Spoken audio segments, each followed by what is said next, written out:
Welcome everybody. We've almost booked day one. It's a great panel to finish here.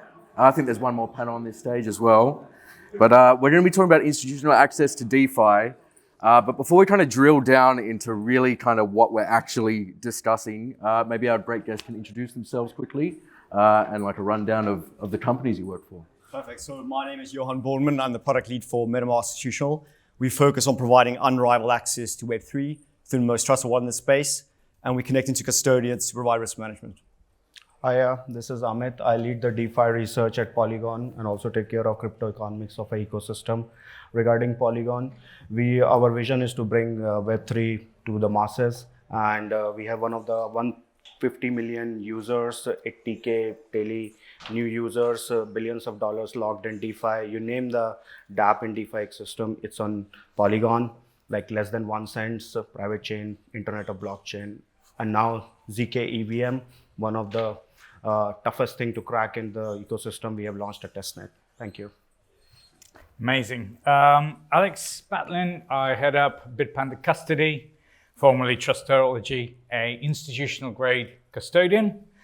We help folks to safeguard and manage their crypto assets, including DeFi operations, FCA registered, insured, and I think some of the best DeFi tech out there, but also for those service providers that need loads of cheap wallet addresses and full API access, then we also serve them. So very much an institutional focus, but very passionate about DeFi and very much looking forward to this conversation. Beautiful. Thank you, guys.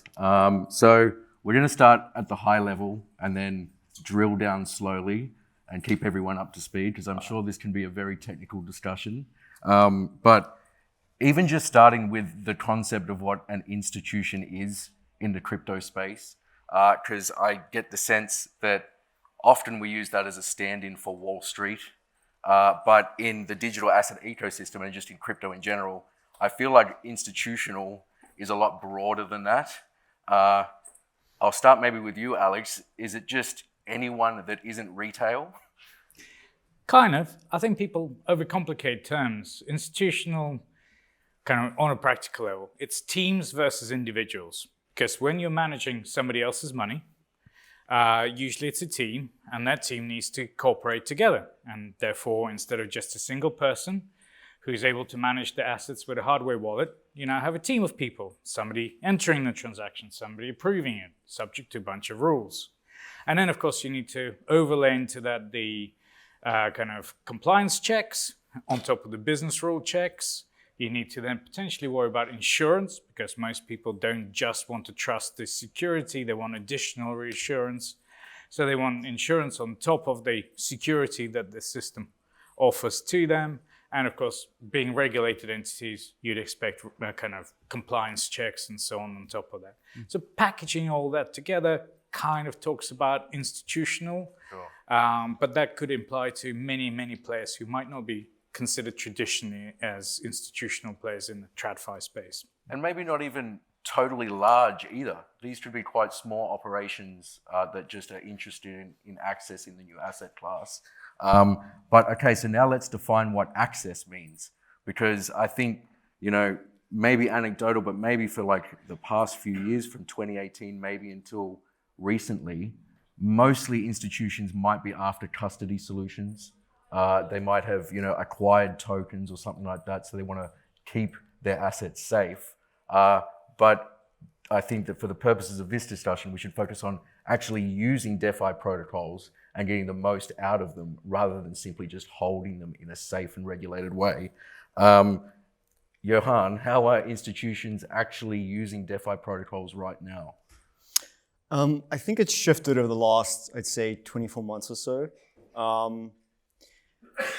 Since really the birth of the DeFi summer, we've seen a range of crypto-native institutions step into the space very actively. And that sort of focus on yield farming and different DeFi protocols, initially on mainnet, and that expand into sort of the layer one trade throughout sort of the DeFi autumn and then in 2021. What we've seen very much is sort of a de-risking this last year in terms of more stablecoin allocation, more mainnet allocation. Fundamentally though, despite sort of that micro trend, we've seen very much, I would say, a crossing of the chasm in Web3 more broadly. So we've seen your crypto native institutions that are very familiar with MetaMask wallets and like layer one solutions and DeFi protocols and being experts in the space.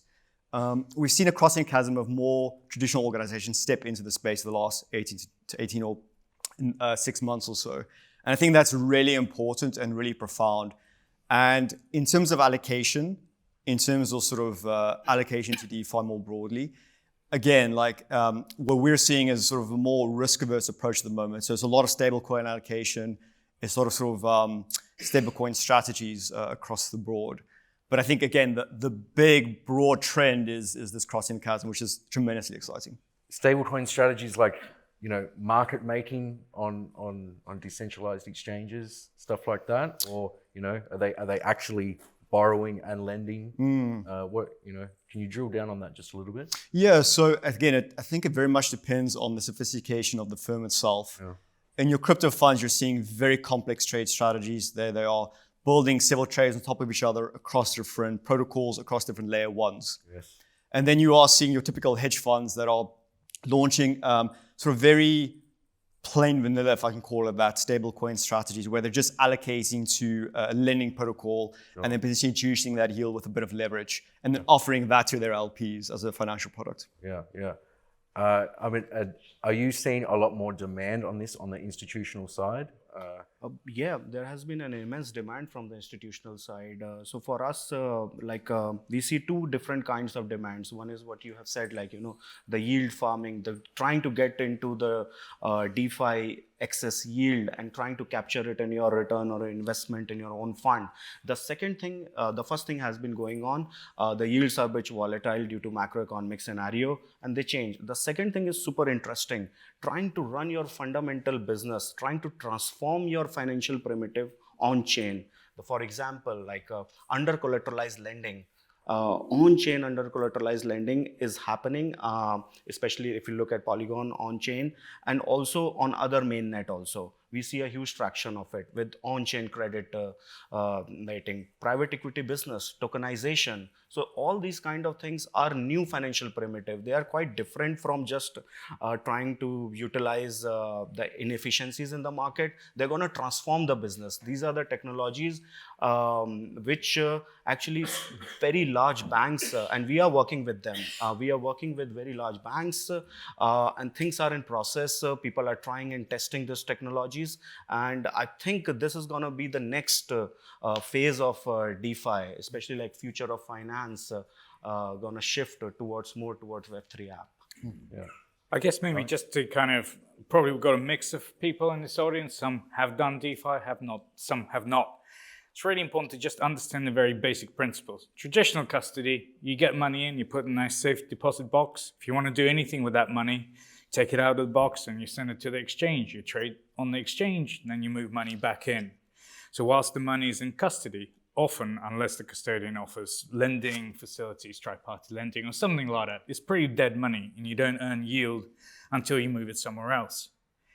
With DeFi, it's kind of different because you have your key that protects your assets, but with those assets can either be just kept as they are or sent to a smart contract, which gives you often another token in return or locks up those assets with that key. So you still have the security envelope around those keys that custodian offers, but now that liquidity, that capital is not trapped and not earning yield, it's earning yield. So Tim earlier was talking about prime brokerage. Actually, we're kind of reinventing what prime brokerage means in DeFi, because what is prime brokerage? It's access to a bunch of services all from one platform and more capital efficient cash. The capital efficiency has not been solved yet, and I think there's room for custodians to offer under-collateralized data because we get to see what everyone has and that can be used as a guarantor. But the rest of it, the access to trading, lending, borrowing, all that kind of stuff, it's out of the box. You just use the dApp with the same keys. So fundamentally, I think DeFi is starting to create a new ecosystem that's quite different to traditional. And any custodian that's not offering ability for you to invest those assets and earn yield is actually costing you money because you're not getting your yield. So I think very soon people go, what, you don't do DeFi? You're probably not worth me talking to. I'm just wondering, like, you mentioned some barriers there. Is it a technical problem is there technical problems that still need to be addressed, or is it still learning what to do once you have that ability to constantly utilize the assets that you have for yield generation? Do you mean the institution? Yeah, sure, yeah. I think there are a range of challenges that institutions face. I think first and foremost, DeFi is still very complex to understand.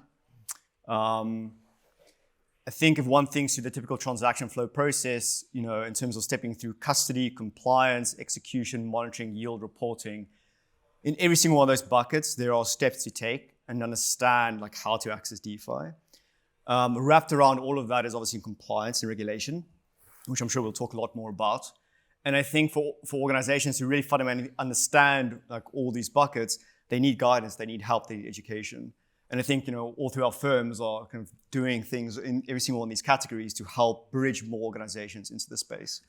I think that there's also a lot of perhaps concern around the risk faced with DeFi. So obviously been a lot of hacks recently. And so what we've definitely seen over the last 6 months, particularly sort of since Luna and then Celsius, it's just a fundamental focus on risk management. So institutions understanding who are their counterparties, who are their service providers, and what risk are those service providers taking. Is it even possible for the DeFi space to be regulated though? Because at some point, you have decentralized exchanges or, other DeFi protocols, and it gets to the point that you start to wonder who is even responsible for the risk disclosure statements.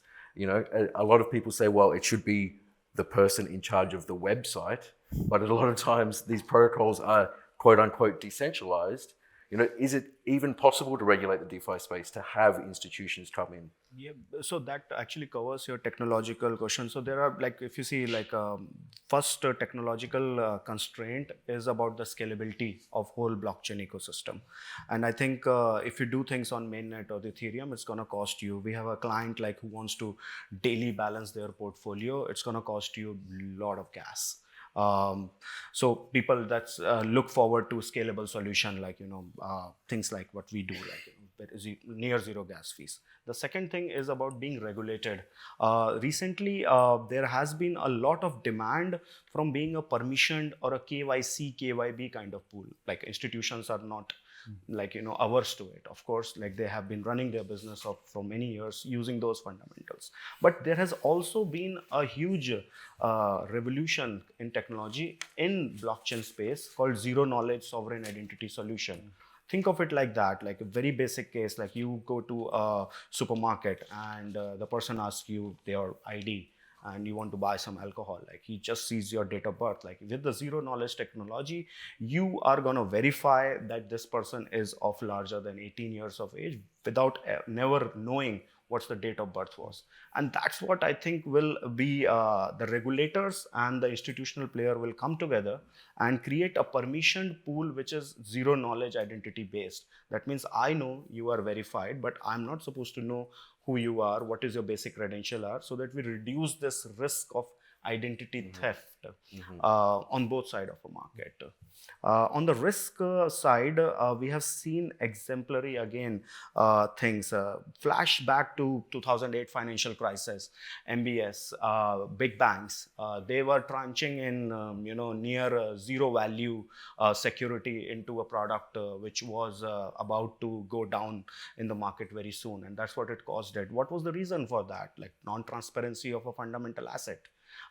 Credit rating engines know how to do that. They are very computationally intensive, and you can do the same thing in the traditional finance on chain using some privacy mechanism and be transparent about it. You can calculate the risk of your underlying security by firing a 10 line of code, and the number can keep on updating as per your computational requirement. That gives a huge benefit to regulators. Regulators don't want to behave like an investigative agency. They have a full-blown job to make public good happen. Governments are happy and banks are happy. Their customers are happy.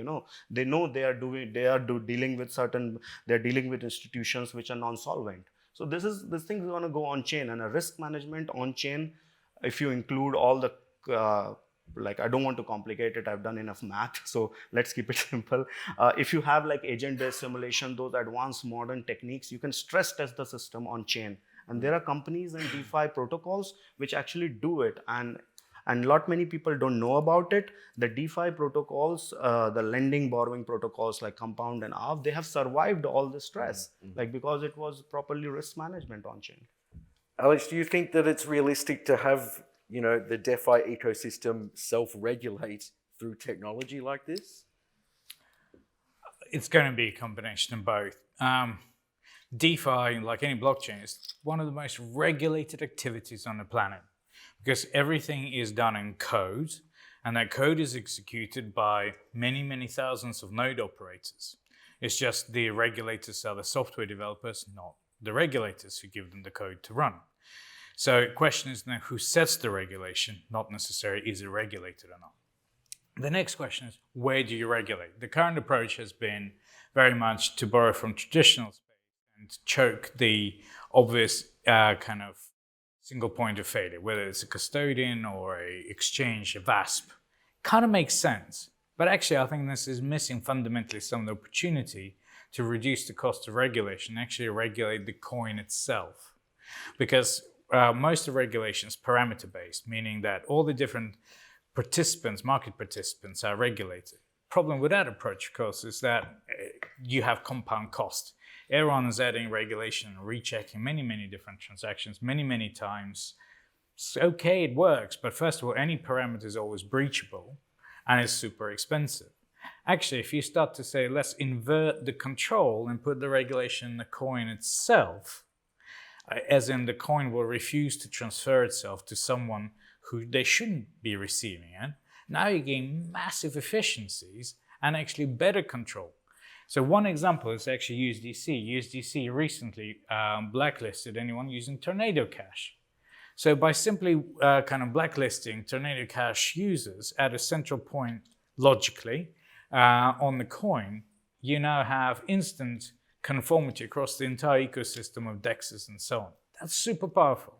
It's also very scary, of course, because that gives a lot of control to people and potentially goes against some of the DeFi principles. But depending on which asset you want to use, you may choose to take a more regulated approach and accept the downsides and the upsides. There's always a balance. So I think we need to be smarter with regulation, but it's absolutely, definitely doable. In fact, I believe regulation enforcement will be better and cheaper on blockchain than it is in traditional finance. So absolutely, we should be moving that way. And regulators will welcome it. So, Johan, if the scene is being set for institutions to join, you have these technological approaches to risk management and even self-regulation. What is really holding institutions back outside of regulation? Because, I mean, personally, I would look at the macroeconomic factors, and those have led to DeFi yields, which we've talked about, have been so important for the sustainability, but their lending rates are something like 1% interest. So it's like, is it the macroeconomic factors holding institutions back, or is really like regulation the number one thing? I think regulation plays a giant role, specifically for very regulated capital. But assuming your question, you start by saying, let's take that off the table. I think that right now, as you correctly point out, kind of funding markets and centralized exchanges or the centralized world is fundamentally better than DeFi, and that's cyclical and macroeconomic driven. I think the fundamental factor in DeFi, and this is something, again, all three of our firms are working on, is building out the infrastructure to take large institutional capital. We are very early and nascent within the cycle. If you think about sort of the launch of the DeFi summer, it's barely 2 years ago. And when we're speaking to one of the largest hedge funds in the world, when they look at DeFi, they can only trade meaningfully on 3 DeFi protocols. And so a lot of work being done now in DeFi more broadly is building that scaled infrastructure and building that scaled technology. And this sort of coalesces around custodians, layer 2s, layer 1s, all the infrastructure is being built now. And this is why you've seen a flood of VC capital into the institutional space over the last year, because all the layers are being built to bridge more institutions to the space. And so again, like I think the future is already here, it's just not evenly distributed. And Do you agree with this, Ahmed? yeah, partly. So one of the most fundamental thing about the yield is like the yield can only come from technological progress of like of any product. If you say that's a fundamental thing of any yields, if you took out any base function. So if any institutional investor wants to take a bet on technological progress, what he will do? He will probably come to some blockchain solution and put a staking yield, because that's what it is. What you're doing is essentially securing the system, putting a stake out in this new ecosystem which you believe and trust. And that's the reason if you see the staking yields in the ecosystem hasn't gone down. Essentially we see the staking yields have been absolutely above some risk adjusted margins, and also we have simultaneously we have seen new products getting built on these staking yields, like a kind of a structured products, like kind of a principal protected note. So these kind of products are already getting built, and soon you will see when the time is right, the market sentiment is right, you will soon see these rolling out. And I can say, like, we are doing it at Polygon with institutional investor. You will soon see the news. Do you see it going this way too, Alex? Mixed. I think many banks still explicitly or implicitly do not buy into the hypothesis behind something like Bitcoin, and that's why they're not investing in it. And that's absolutely fine. It might all be a bad dream or a good dream, whichever way you kind of look at that. For me personally, the point behind Bitcoin, it's not centrally issued. I remove the issuer risk. Therefore, there's no one to inflate the supply and alter it in a way I don't like it. That's important to me. Once you accept that and you think that's a good idea, and if you do, then it makes sense to decentralize the rest of the service provision, because once again, I don't want to have a single centralized choke point. I want highly resilient networks. If you agree with all of that, all of this makes logical sense and you're going to buy into it. But of course, a lot of people still go, you know what, I don't trust all of this, I don't understand it. Predominantly, they don't understand. These are folks who are 50, 60 years old. This is alien to them. They do not understand it, they do not trust it. If they don't trust it, they're not going to invest in it. They trust the guns that comes with the power that America has with the US dollar. They get it. Guns, shoot people. I can understand it. Blockchain, you don't understand. So you ignore it. I think it's really that simple.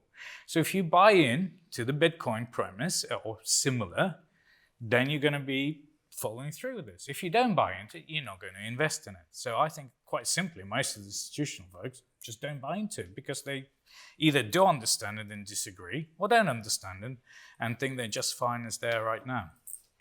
Yeah, it's funny. Like, I'm reminded of you mentioned that a lot of institutions are using DeFi protocols for stablecoin strategies, but the stablecoins that I could assume that they might be using are something like Circle or maybe even Tether. But I would say that the most pure play, or like the most prominent pure play DeFi stablecoin would be DAI. Are you finding that any institutions would willingly use DAI in these DeFi protocols? Yeah, absolutely. Again, I think it very much comes down to who are you talking about and how you're segmenting the market.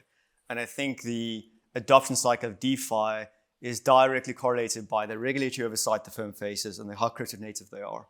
Sure. And so again, you've seen your crypto native funds, your hedge funds, your family offices step in first and foremost because they can be more active. And then obviously to your point, allocate to DAI. Yeah. And I think we're slowly but surely starting to see that crossing of the chasm in terms of more traditional organizations allocating to Web3. And yes, absolutely. Like I think many stablecoin strategies are being implemented. Do you see room for DAI's market share to grow in the stablecoin ecosystem because of that? Like once institutions, once they've figured out DeFi, then maybe they'll move into DAI more, which could reduce the reliance on centralized stablecoin issuers? It's an interesting question. I think it's very hard to predict what is going to be the market share of stablecoin issuance or allocation in the next 5 years. I think that in most technology, you see a parity distribution where a handful of technology players or market leaders sort of own the majority of the market, And I suspect that you will see the same thing within stable coins. And I suspect that those players are around today already. So it'll be USDC, it'll be DAI. Your major players will no doubt take predominant market share. Do you see this as well, Amit? So for me, I think there are a basket of stable coins. Let's say collateralized backed stable coin 1-to-1 or DAI is one of the CDPs.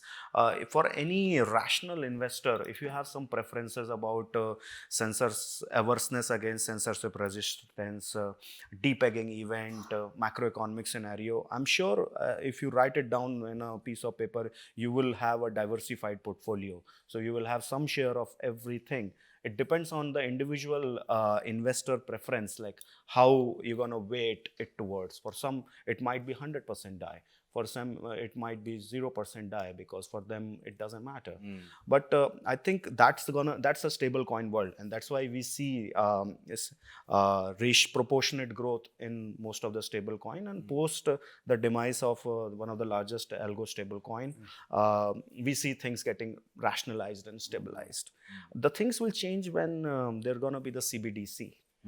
That's the elephant in the room. I think that's when the allocation will shift. But then again, there comes where's gonna CBDC be, on what chain it will rely, public, private, censorship resistance. But again, there always gonna be the world of stable coin there. The proportion and the type might differ. So at Bitpanda, maybe, the people you're potentially doing business with, are they asking about DAI and USDC, or are they asking about CBDCs next? We tend to I will speak on behalf of custody rather than general brokerage. In terms of custody, USDC is by far the most dominant one. It's so interesting. We initially saw people asking integrations with Signet and a bunch of other private blockchain capable banks.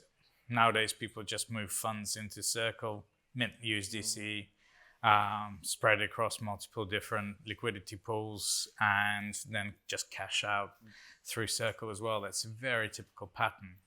I think the problem with somebody like DAI, I can see on the supply side, I get it. You basically lending money and you get yield. I get that. On the buy side, it's more inherently risky than well-custodied stable coins. Therefore, I would expect a discount on the face value, but I'm getting in face value. So actually, for me personally, I might be wrong, by the way. I don't understand why I would take DAI over USDC. Sure. It's actually more risk. I'd need a discount. I need to be buying, 0.95 cents on a dollar to hold DAI. Sure. And that's not a scientific risk adjustment. It's a gut feel. And just bear with me, this might be a little bit of a cynical question, but I'm just wondering each of your takes on it.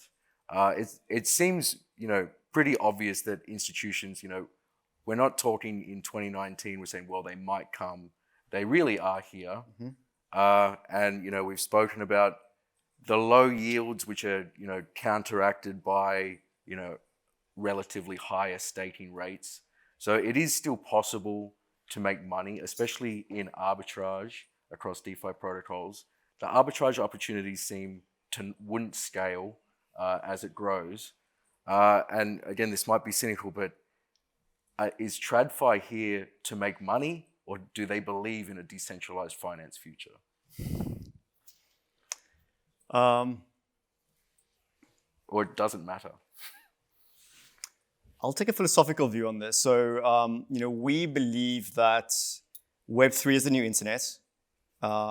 Just like Web 1 and Web 2, it's the way we're going to transfer value. It's the way we're going to communicate. We are all going to live on chain. And therefore, it almost doesn't matter, right? Yeah. We will all transact and live in Web 3. Yeah. And so I think in these conferences, we tend to think of it again as asset allocation and, DAI versus USDC. And I think that's an interesting way to be thinking about Wave 3, but I think a far better way to think about Wave 3 is just that it's the new internet.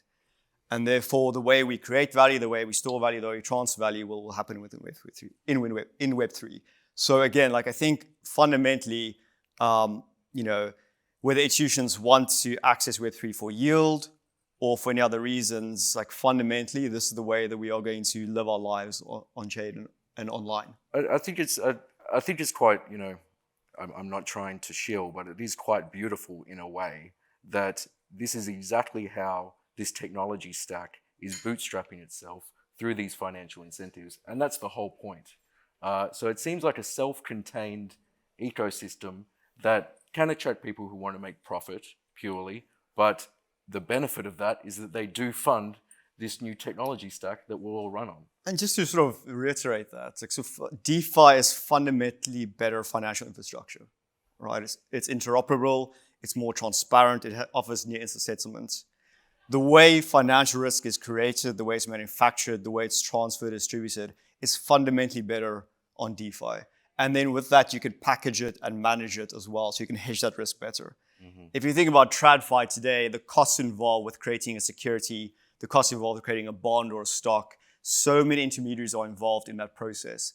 And then once you've created it and you execute that trade, you're talking about margining and settlement and clearing. There's so many intermediaries involved in sort of the life cycle of a trade. And DeFi compresses all of that. It's permissionless, so anyone can create a financial primitive. And that is extremely, extremely powerful. Yeah, exactly. Are you finding that there is a realization of that is what's happening on the institutional side? Yeah, exactly. Like assuming the large institution, let's say, are a private, public listed company, the mandate of public listed company is to give value to shareholders. Where is the value will come from? The value will come from maybe your revenue, your cost of operations. So what you are doing actually is not, even if you don't believe in decentralization, that's gonna be only way you're gonna reduce the cost. Like you see, identity. There are printers, right? People are printing thousands of pages. You don't need to do that. Like a very basic cost saving on chain. Bringing your business, private equity, investment bank, margining, settlement. One of the largest bank, JP Morgan, runs a chain, right? They do settle it. They're doing it not for believing in decentralization, for saving the cost. And one of the things which is very important in saving the cost is having a scalable solution. And that's where Polygon come in, right? To provide those zero cost opportunity to move your business to on chain. So that's what it's not the benevolence or a philosophical belief. It's even if you're driven by profit margin, I don't think people have an option. I mean, TradFi is driven by shareholders, and trust me, even if you came into something with particular ideology, it gets beaten out of you by shareholders demanding the peak return. So it's all about the money in the end. The other bigger issue for institutions, there is no cost saving because technology gets deprecated 30 years down the line. So yes, you might be able to operate something a little bit cheaper, but actually introducing blockchain into the bank is adding cost for the next 30 years, not removing cost.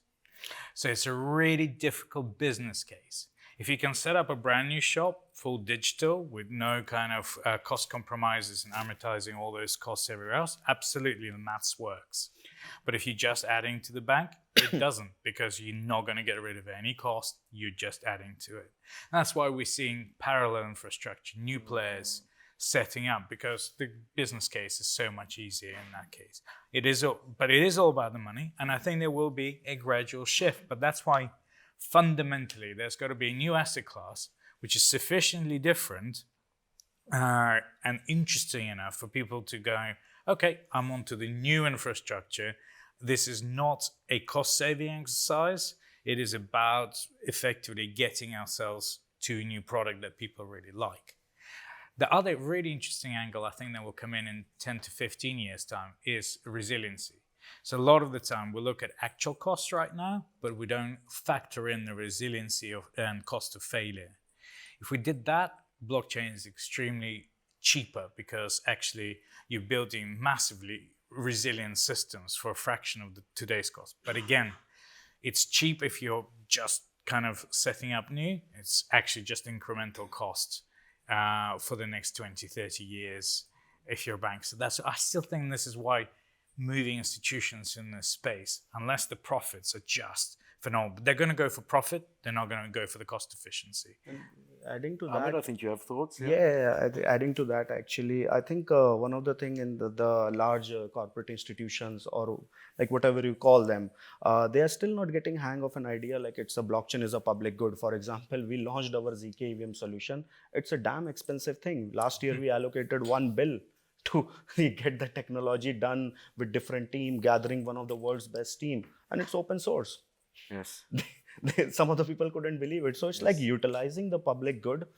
It's actually zero marginal cost. Econ 101. Why don't you do it? Like it's like that's what I think is gonna drive the further adoption. And you can spin off the private blockchain using the smart tech in like 10 minutes. Yes. So that's again zero marginal cost. You should do it. Yeah. Johan, I'm wondering your take. Do you think that large institutions that join, even, I know that we're talking about DeFi specifically, but just the crypto space and Web3 space in general, do you think that they understand that they are joining a free and open software movement? I think, again, depends how crypto native the institution is. Sure. I think, many crypto native institutions will share the values that you've just expressed, and I think all of us on the stage do. Fundamentally, though, as more traditional orgs step in the space, I don't necessarily think that they do or care about that. Yeah. And I think it comes back to Alex's points. I think it comes back to what are the revenue opportunities over the long term. And I think, again, Web3 or DeFi or crypto rails, the opportunities are just infinitely better. So we only have maybe 4 or 5 minutes left, but I'd just like to maybe we'll start with Alex, like what you are really looking forward to in the DeFi space, even over the next 2 years. Do you see a specific problem that must be fixed, and that it is actually possible to fix that problem? I think we need to take the crypto industry to the next level of real-world utility.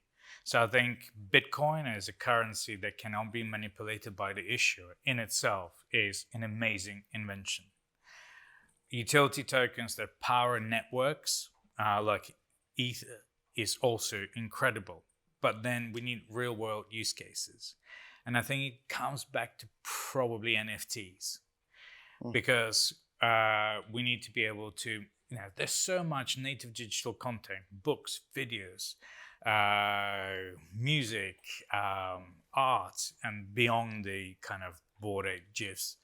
All of that is human creation, super important, huge economies, and those can be optimized.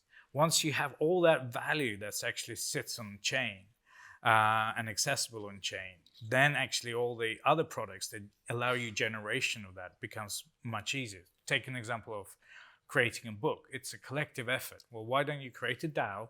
The DAO issues the NFT. Somebody buys an NFT, downloads the book based on an NFT.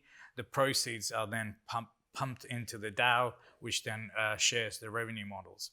All of that, if it's cheap enough, and this is what Polygon is trying to do to make it work. It won't work on Ethereum 1, but it will now on kind of cheaper layer 1s. You're now creating amazing value drivers. And I think having that real world grounding of something that people feel, touch, use every day is really important. It's too abstract for most people right now. So we need to get to the practical very quickly. You bullish on NFTs?